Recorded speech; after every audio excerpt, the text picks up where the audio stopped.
did not plan to have that. Oh, it feels good to be back. Morning guys, and welcome back to Werner Farms. I'm headed over to the 8530 in the drill to finish up that dry corner on that irrigated field. Dad and Barry are going to run up to a seed customers and pick up some empty wheat boxes and some leftover wheat.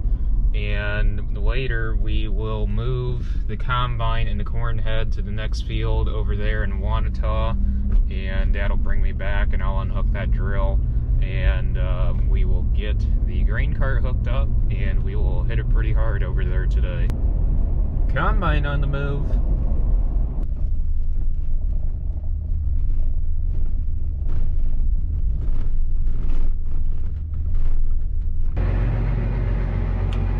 Tractor and grain cart on the move.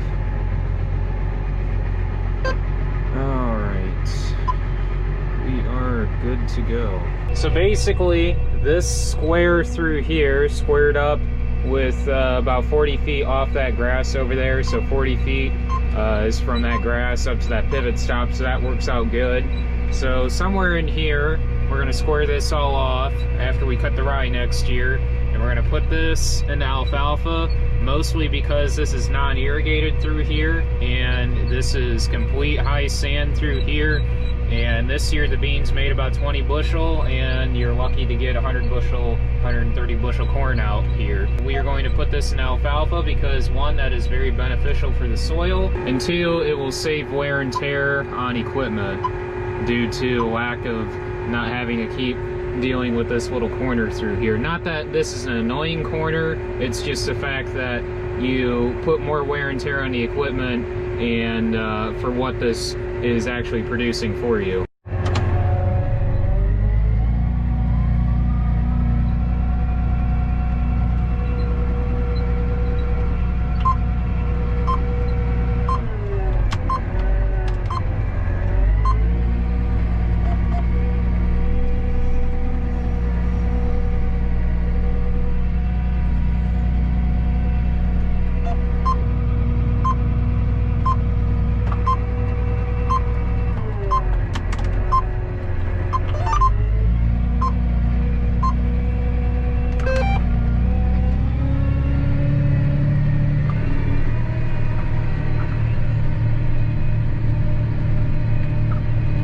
Another combine on the move.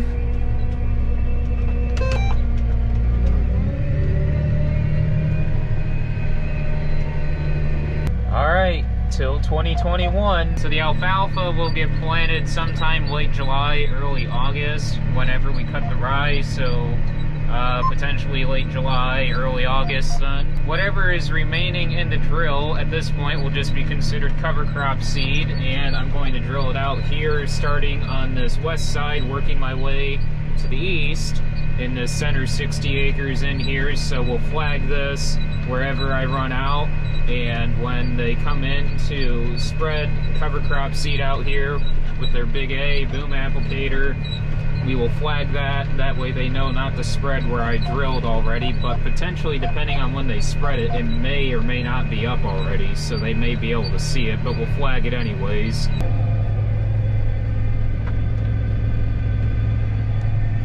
Well, I did not plan to have that. I just looked up that ECU code, and that is an electronic fuel injection problem. Not good. So, we are going to have to get John Deere out to take a look at this and figure out what in the world's going on. And maybe I can see if they can calibrate the IVT transmission. One of the guys from John Deere did get back with me last night and tell me how to go about doing this. Basically, I needed to call him this morning and say, give me the walkthrough process, because I know what you're telling me to do, but I just need the walkthrough process because I know what you want, but I just need help getting to where you need me to go.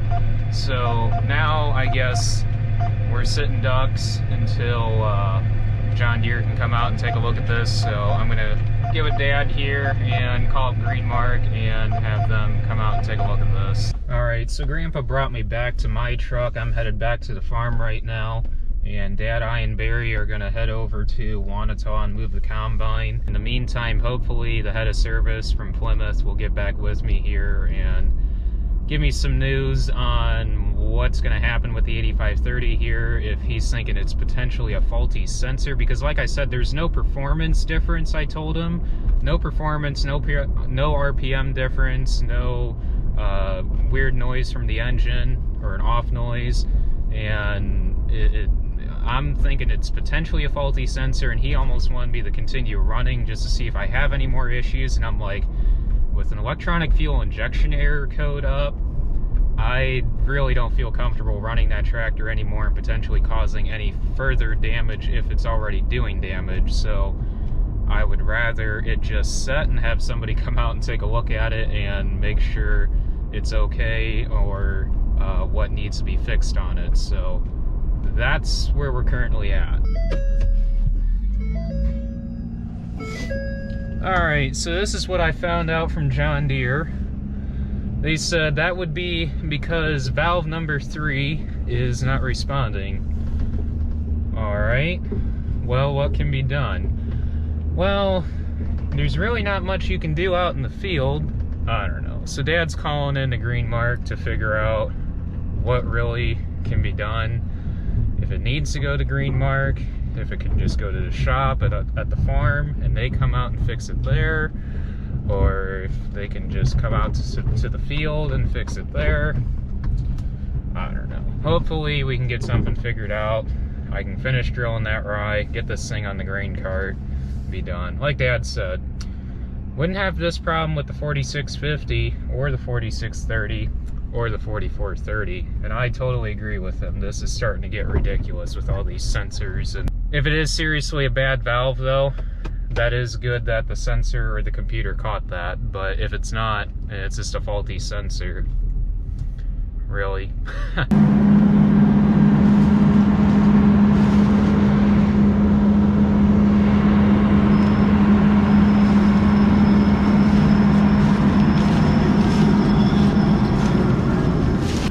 Dad's ready to rock and roll. Combine's fueled up, greased up. He's ready to roll. Barry should be getting back from Malden here shortly, and he should have the field all opened up and no grain cart.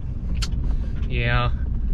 Some guys are probably wondering why we don't put it on the 4650 right now. Well, frankly, alright, there's no cars. That's a Smart's truck.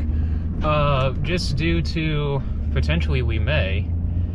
Here shortly, just depending on how long the 8530 is going to be out of commission here. I'm headed back over to the 8530 to diagnose it again, see if the code still shows up, and if the code still shows up, I'll give the head of service a call back and say, this is the deal, this is what's going on, what can be done, should we be moving this, because that valve is dry. We really don't want to be running that thing, because then we could score a cylinder and do some major damage then. Alright, let's see what we got going here.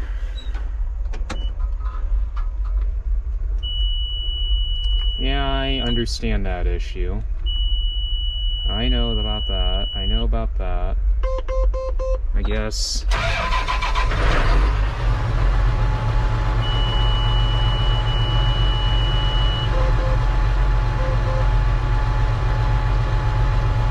Alright, the code's not coming up now. Let me shut the door.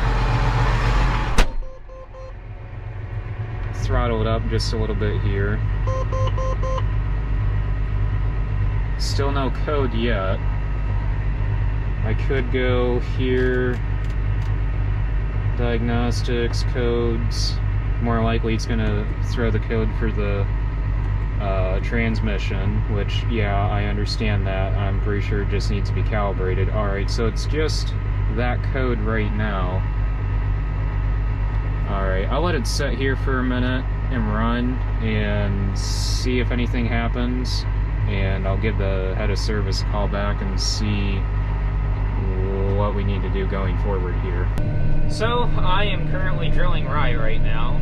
The code never threw. I did it at all different RPMs for a few minutes there, and let it run at idle for a few minutes, let it run at 1500 RPM for a few minutes, let it idle for a minute, still nothing.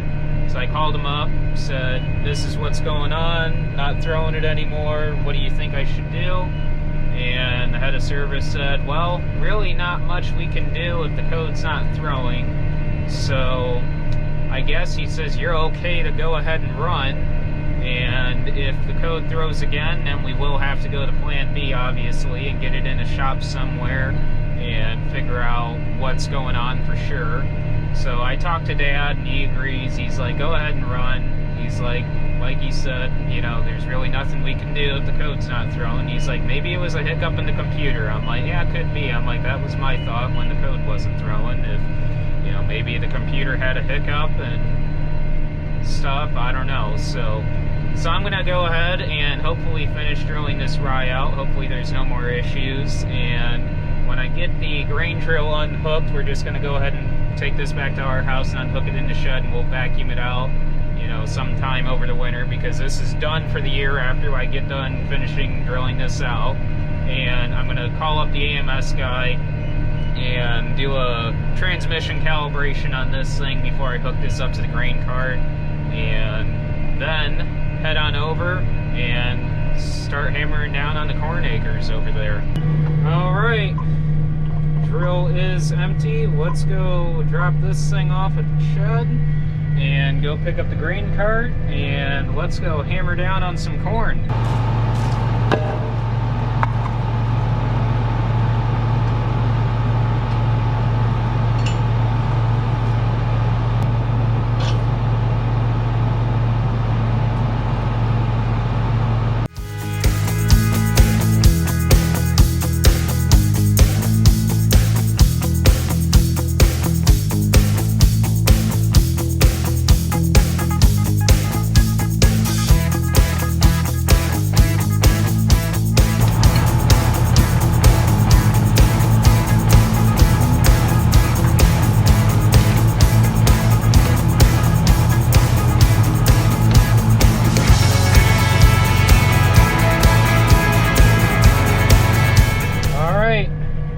Good to go. Man, that grapple looks cool on that skid steer.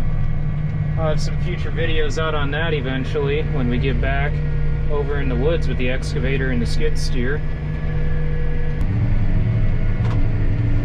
Your cart driver is on the way.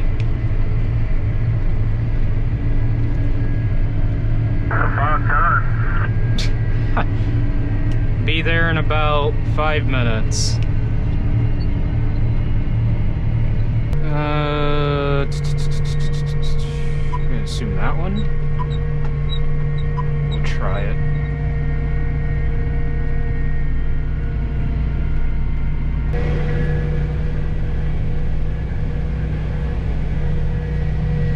Oh, it feels good to be back.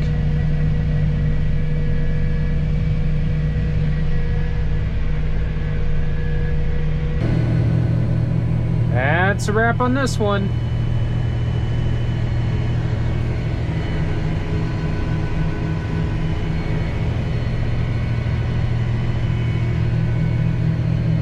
Alright, Dad said there's... oh, there it is. Right up there, there's a... he was saying that there was a big Amazon box on the edge of the road, unopened. Yes, we'll let this bus go by and we'll stop and check this out. Yeah, holy cow, that's a big package. What in the world? Wow. Alright, well yeah, we'll stop and check this out and see whose it might be. Let this bus go by. Perry's like, Harry, you thought you were hoping for a freebie. Yeah, that box was completely empty. So I don't know, must have blew out of a recycling truck or something, I don't know. But big old box, completely empty. I don't know. I'm coming, Grandpa. I'll help you out. Moving to the next one. Got Marv in front of me. He's gonna go dump that tandem. I'm bringing the corn head over.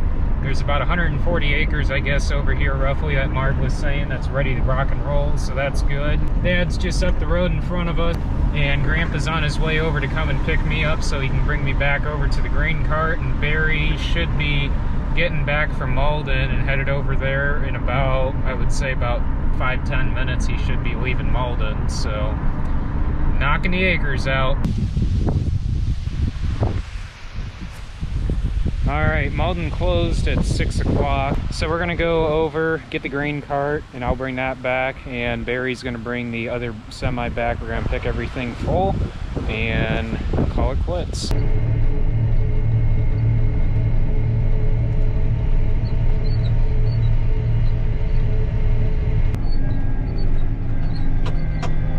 Alright, where do you want me at?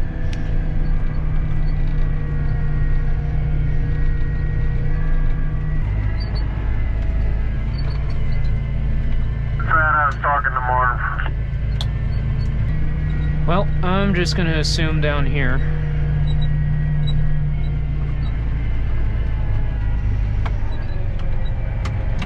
I guess just stay down on that end and we'll dump going this way. And that's a big 10-4 right there. 10-4.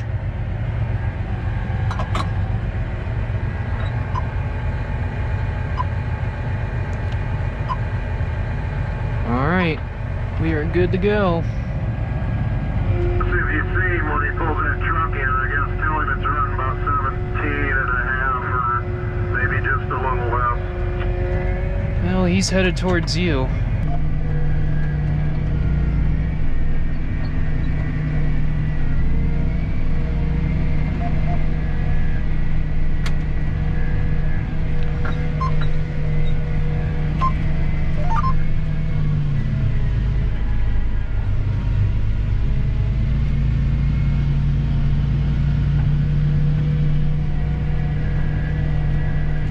Oh, where are we going?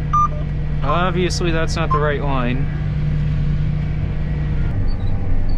Well, now we know we can't make a round in this field. Holy cow.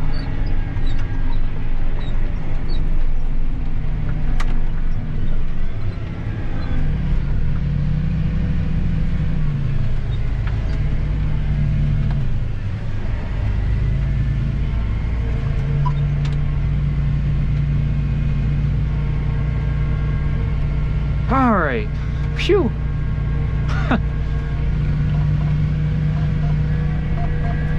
He said the light in the grain tank quit working, which that's alright because I still gotta put the other Tiger Light LED on the end of the unload and the other one in the grain tank.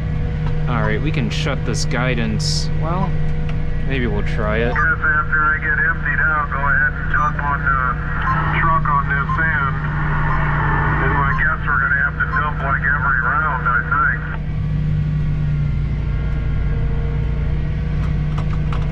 think. Yeah, we'll just have to dump headed the other way then, yeah. Or this way, so I'll have to catch you every round then. Alright, hopefully he gets cleaned out here. Otherwise he's gonna have to stop. You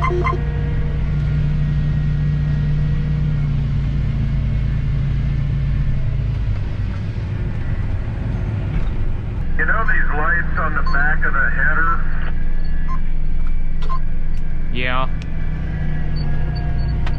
think if I took the one on the right-hand side and turned it up and pointed it at the window on the grain tank extension, that it would light it up enough to see? I doubt it. I don't know. I don't know if it's bright enough.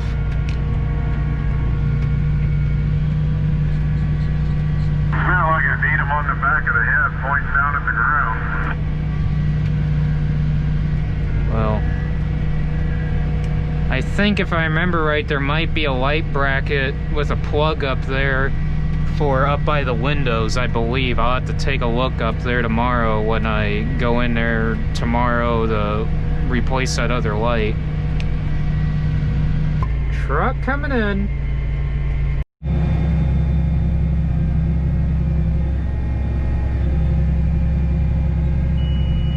Son of a...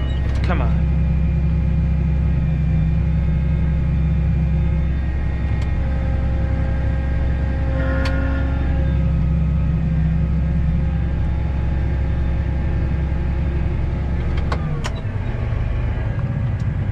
We're gonna find some room, clean this auger out right about There, I choose you.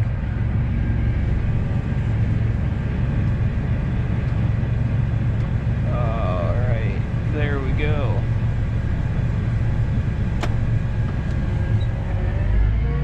There's probably a couple more rounds left and this field would be done. And I think there's roughly another 100 acres left to do between about 3 more fields here, 100 and 120 I believe. And yeah, so tomorrow we will knock hopefully the majority of this out tomorrow. And I'm not sure what the plan is after we get all of this completely done, which I imagine we'll finish that up on Friday. We may move back over by the water tower and hammer down over there, or potentially, just depending on what goes on, what he has to say, Marv, we may end up going back on ours. Who knows? I don't know where you'd like to go after this, but we are cruising through the acres, that's for sure. Grain cart's going to be full once he gets up to the end here and tops me off, and I'm going to hop in the combine and we're going to pick the combine full, I guess. And unless Marv brings back another tandem, we're going to call it quits. So thank you guys for watching as always. Don't forget to like, comment, and subscribe down below. Don't forget to follow me on Instagram, Facebook, and Snapchat. And I will catch you guys in the next video. Thanks for watching, guys.